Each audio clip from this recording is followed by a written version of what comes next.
couple of mentions. First of all, what the heck? These are incredible, young lady. Some Thank boots you. you've come up with. Yeah, these are my summer boots. Summer stampede. Merry Christmas. There they are. They're gorgeous, Shiva. Thank you. I try and be a little original in my footwear. Styling. Yeah, Including I like your them. outfit. A big thank you to the Hudson's Bay at Market Mall, Yeah. of course, for putting together all of our gear, if For you will. Saddle Up. It's our gear. Yeah, thanks, guys. Yeah. And also a big thank you to Fit Kitchen, Yeah. who's keeping us fed. That's right. We All love of you guys. The staff and volunteers have been able to All the stay volunteers. full and bring Wow. you all the Saddle Up coverage, of course, thanks to Fit Kitchen. And So- thanks to yeah. the volunteers, too. So much behind the scenes stuff that goes on a regular basis. And this guy knows and understands behind the scenes. Brad Holt, welcome. This guy. Hey, Brad, thanks for being here. Thousands, hundreds of thousands of people want to be sitting where you are, but you were the one chosen for the dream home, that artist project. Congratulations. Thank you very much. And you've actually brought some of your artwork with you. Yeah, I bought a few pieces. Okay, we'll get to that in just a second, but he has stuff at is it the BMO Center?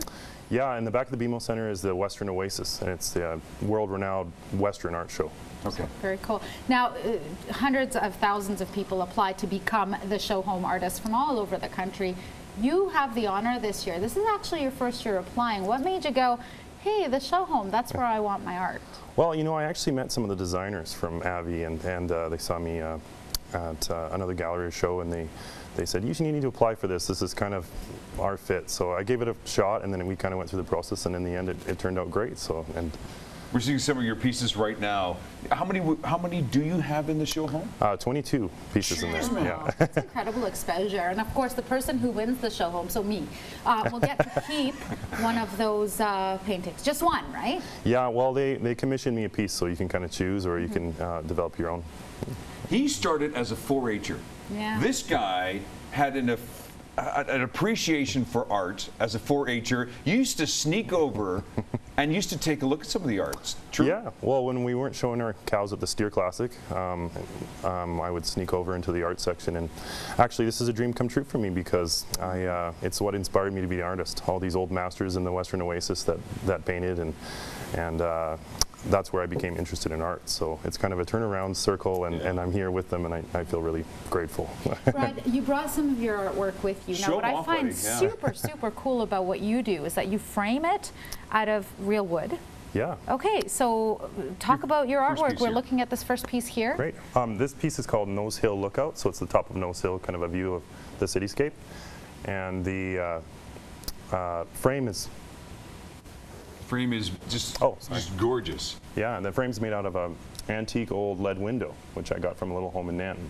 What a perspective, too. You're overlooking the city, but behind bars, so to speak. Very cute. It's very Okay, cool. let's go to number 2. I like What that is one. this? That's very This nice. is a little more country. The second one is, again, the framing We is gotta what get really it. impresses me on this. I know. Yeah, this is kind of an Okanagan piece. It's a painting and mixed media of a vineyard down by, it's called See You Later Ranch down south of Penticton. And the frame I actually made from a wine barrel from Mission Hill in Kelowna. See, that's what I love. The frames even have a story. So when you're actually creating these beautiful pieces, do you sit down, get a chair, get your easel, and just go to town, or is it something you take a photograph of? How does that process come to? Definitely take a photograph. I Okay. kind of travel around Alberta, take photographs, bring them home, and I love photorealism, and I really utilize a photograph when I paint. And I love Alberta, and love to paint it and photograph it. Well, So- your work is definitely beautiful. Without question, some of the pieces that he brought in, also this one piece we're going to see in a second, Yeah. is huge. It's heavy, but that's typical of your work. You've got some really big pieces. Yeah, I say go big or go home, and Yeah.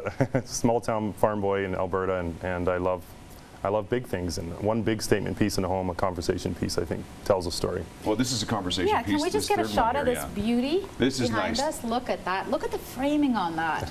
I mean, that's going to add such a touch of class and sophistication to any home. Familiar mountain as well. I love that. That's Very pretty. painting a Mount Yamnuska, and the frame is made out of a 100-year-old window out of an old log cabin. So a little bit of Alberta history. Huge conversation piece too. Now, these are on display, are they not, right now? Yeah, down at the Western Oasis at the BMO, and I'll be there all day on the grounds. Yeah. Because it doesn't do justice when you see it on camera, but when you feel it, when you get close to it, Yeah. They're magnificent pieces. Well, thank you. Absolutely beautiful. Thanks. So great having you in, Brad. Thank you Thanks very for much. coming in, Thank you. Brad. Good to meet And you. bringing your beautiful artwork as well. Yeah, well, one guy. Speaking of beautiful. Yeah, and unique, if you will, too. Yeah. It's a character we call Timbo Jim. Yeah, and he's finally made it down to the grounds. Yeah, I hope he's being safe. Again, what if you're he's up around to. him, stay away from him. Here's Timbo Jim on Saddle Up. I want to share a tale with you all about a man, well, that's more legend than man. Me! Things were looking grim. The woo-zoos would run low and the heat was getting close.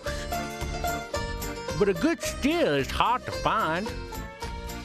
Too flammable. Too small. But sometimes when you least expect it, the good Lord shines down.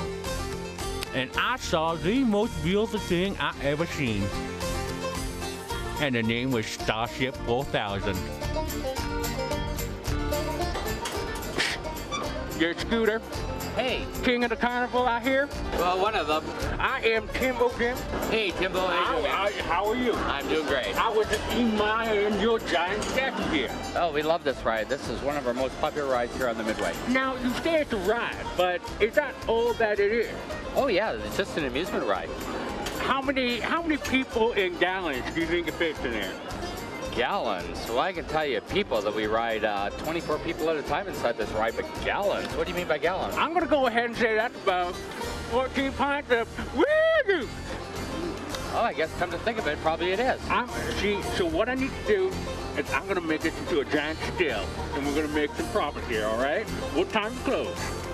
We're going to close tonight at midnight. Midnight, that's right when the moon shines. Oh, Scooter, I think we have a deal. Nothing left to do but beat it.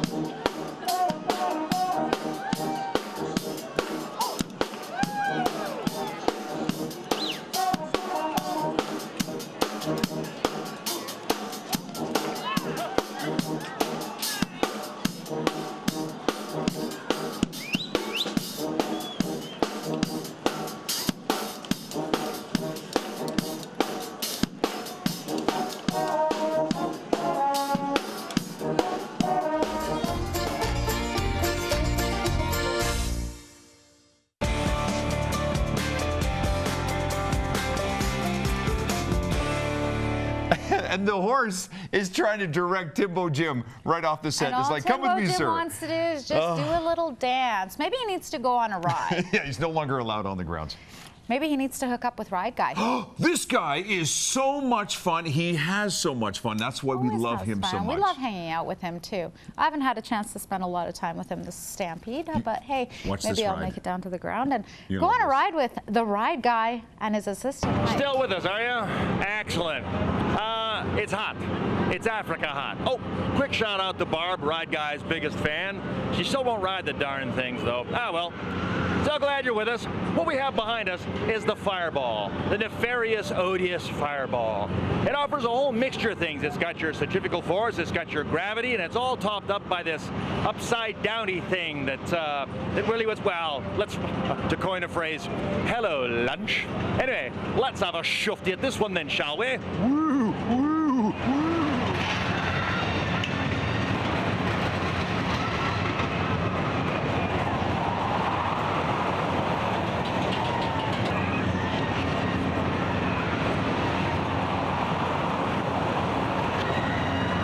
Well, this looks like the type of adventure that just might get you to invoke the name of a deity, a cosmic muffin, or the hairy thunderer, depending upon your religious callings, spiritual and otherwise.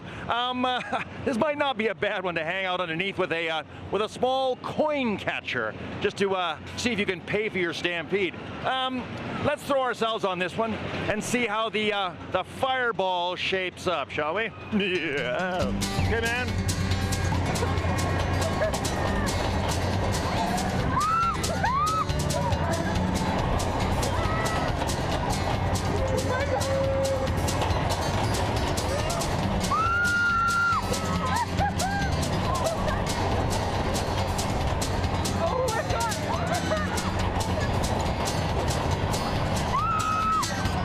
Is the upside down?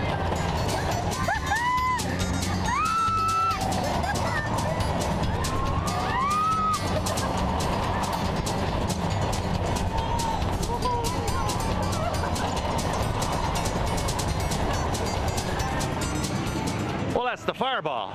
I have to say, I've never had the pleasure of tasting a sandwich twice in my life.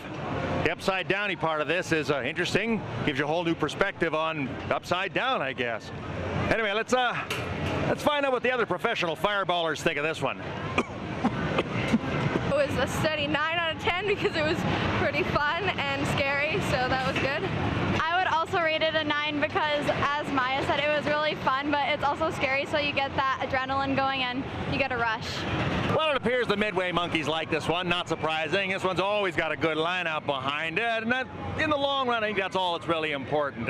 No, actually, it's not important at all. It's what I say is important. They're not ride guys. I'm the darn ride guy. God darn it. Dad blast it. Dad gummit. Anyway, we have to give this one actually a pretty good call because I think this one's probably worth, let's give this one 110 BPM just because, well, it's the Fireball, and even though there's no fire on it, there's not much ball, it's a ring, the lunch ring. We should call it the lunch regurgitation. I don't know. Anyway, I'm Ride Guy. Keep on riding. 110, yeah.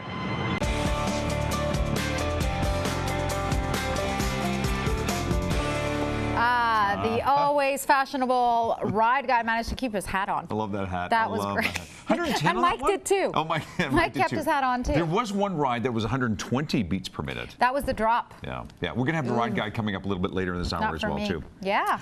We love Chef Jen. She's an Access producer here on Shaw TV, and she's showing off more of her fantastic tips and ideas for you. Chef Jen. Check this out.